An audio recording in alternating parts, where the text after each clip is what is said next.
પ્રભુ ઈસુ ખ્રિસ્તના નામમાં આપ સર્વને પ્રેમી સલામ. ગીત શાસ્ત્ર 111.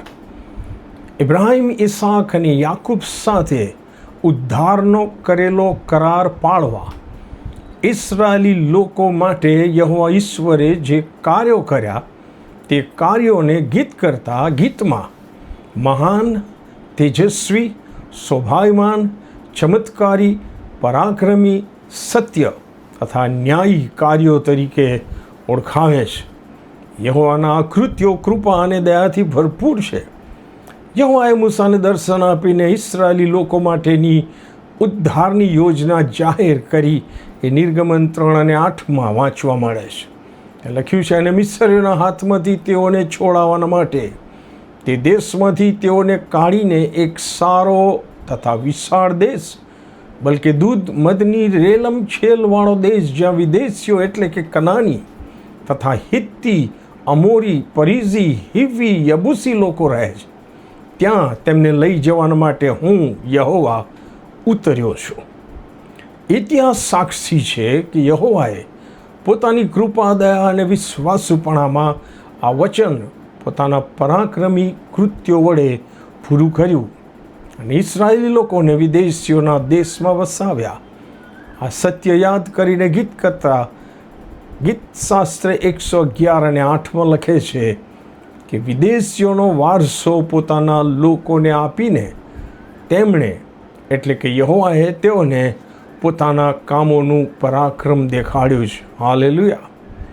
આપણે જાણીએ છીએ કે મિસ્રની ગુલામીમાંથી છૂટીને વચનના અને વિદેશીઓના દેશમાં જવા માટે અરણ્યમાંથી આ લોકો પસાર થતા હતા અને એને 40 વર્ષો લાગ્યા.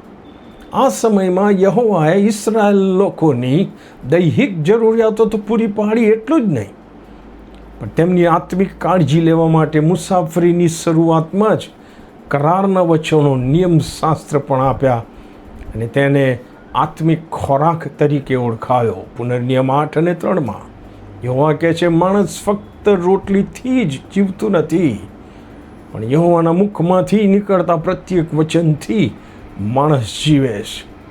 યહોવાની આ કૃપા યાદ કરીને ગીત કરતા 111 5મી કલમ અને 7 થી 9મી કલમમાં લખે છે કે જેઓ યહોવાના ભક્તો છે તેમને તેમણે ખોરાક આપ્યો છે અને યહોવા પોતાના કરારનું સદાકાળ સ્મરણ રાખશે.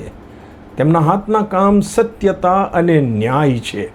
તેમની સર્વ આજ્ઞાઓ વિશ્વાસયોગ્ય છે. તેઓ સદા સ્થિર રખાયેલી છે અને સત્યતાથી તથા પ્રમાણિકપણે કરવામાં આવેલી છે. તેમણે પોતાના લોકોની પાસે ઉદ્ધાર મોકલ્યો છે અને પોતાનો કરાર સર્વકાળ માટે ફરમાવ્યો છે અને યહોવાનું નામ પવિત્ર તથા ભયાવહ છે.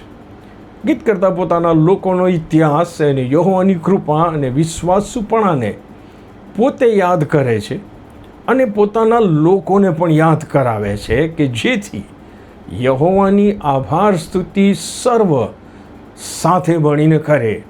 અને તે હેતુથી તેણે આ ગીતની રચના કરી છે. ગીત શાસ્ત્ર 111ની રચના કરી છે અને તેથી એ પહેલી જ કલમમાં લખે છે, યહોવાની સ્તુતિ કરો ન્યાયોની સભામાં તથા મંડળીમાં. હું ખરા હૃદયથી યહોવાની આભાર સ્તુતિ કરીશ. વાલો, આવો આપણે પણ આ ગીત કરતાની સાથે યહોવાની આભાર સ્તુતિમાં જોડાઈએ. Praise the Lord. Hallelujah. Amen. God bless you all.